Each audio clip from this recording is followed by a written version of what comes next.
ಮಾವಿನಕಾಯಿ ಕೊಯ್ಯುವ ವೇಳೆ ವಿದ್ಯುತ್ ತಂತಿ ಸ್ಪರ್ಶಿಸಿ ವ್ಯಕ್ತಿಯೊಬ್ಬರು ಮೃತಪಟ್ಟ ದುರ್ಘಟನೆ ಉಡುಪಿಯ ಮಣಿಪಾಲ ರಜತಾದ್ರಿಯ ಜಿಲ್ಲಾಧಿಕಾರಿ ಕಚೇರಿಯ ಹಿಂಭಾಗದಲ್ಲಿ ನಡೆದಿದೆ. ಅಲೆಯೂರು ನಿವಾಸಿ 55 ವರ್ಷ ಪ್ರಾಯದ ಸದಾನಂದ ದೇವಾಡಿಗ ಮೃತಪಟ್ಟವರು ಅಂತ ಗುರುತಿಸಲಾಗಿದೆ. ಇವರು ಗ್ರಾಮ ಸಹಾಯಕರಾಗಿ ಕಾರ್ಯನಿರ್ವಹಿಸ್ತಾ ಇದ್ರು. ಶುಕ್ರವಾರ ಬೆಳಗ್ಗೆ ಮಾವಿನಕಾಯಿ ಕೊಯ್ತಾ ಇದ್ದ ಸಂದರ್ಭದಲ್ಲಿ ಆಕಸ್ಮಿಕವಾಗಿ ವಿದ್ಯುತ್ ತಂತಿ ಸ್ಪರ್ಶಿಸಿದ್ದು ಇದರಿಂದ ಈ ದುರ್ಘಟನೆ ಸಂಭವಿಸಿದೆ ಅಂತ ತಿಳಿದು ಬಂದಿದೆ. ಮಣಿಪಾಲ ಪೊಲೀಸ್ ಠಾಣೆಯಲ್ಲಿ ಪ್ರಕರಣ ದಾಖಲಾಗಿದೆ. ಸ್ಥಳಕ್ಕೆ ಅಗ್ನಿಶಾಮಕ ಇಲಾಖೆ ಸಿಬ್ಬಂದಿ ಆಗಮಿಸಿ ಮೃತದೇಹ ತೆರವುಗೊಳಿಸಲು ನೆರವಾಗಿದ್ದಾರೆ. ಸಮಾಜ ಸೇವಕ ನಿತ್ಯಾನಂದ ಒಳಕಾಡು ಸಹಕರಿಸಿದ್ದಾರೆ.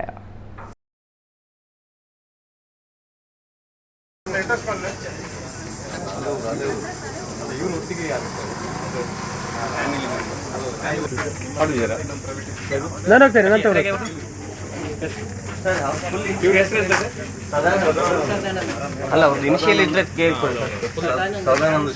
ಅಲ್ಲ ಅದು ಇನಿಷಿಯಲ್ ಏನಾದ್ರು ಇಷ್ಟ ಅವ್ರದ್ದು ಇನಿಷಿಯಲ್ ಏನಾದ್ರು ಇದು ಮಾಡ್ತೀವಿ. ಯಾಕಂದ್ರೆ ಇದು ಮಹಾಜನ